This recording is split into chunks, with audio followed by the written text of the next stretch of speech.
Hello, everybody. Welcome to today's devotion for September 13th. Today's devotion is titled Welcoming the Foreigner, and the Bible reading is from Deuteronomy chapter 10, verses 17 to 20.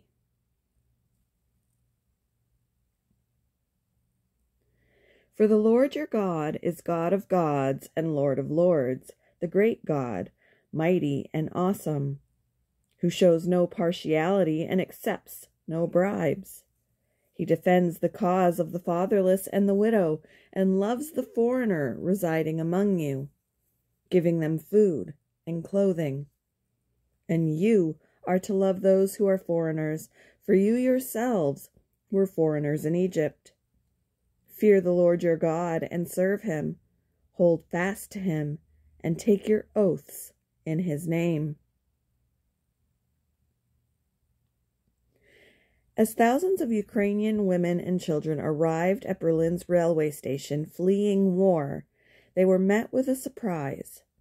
German families holding handmade signs offering refuge in their homes.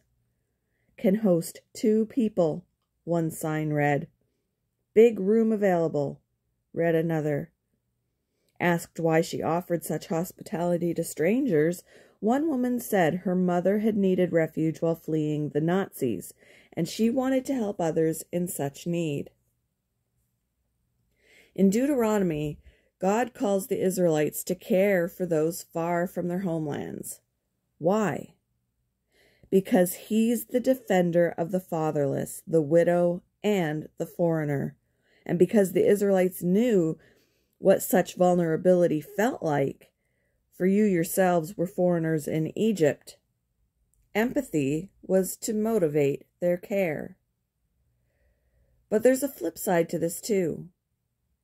When the widow at Zarephath welcomed the foreigner Elijah into her home, she was the one blessed, just as Abraham was blessed by his 3 foreign visitors.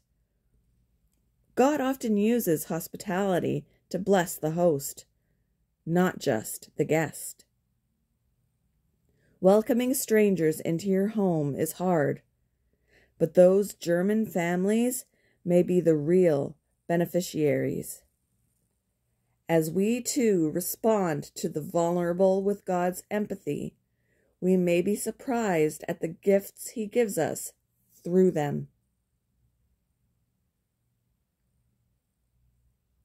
Why do you think God cares so much for widows, orphans, and refugees? How could you welcome a vulnerable foreigner this week?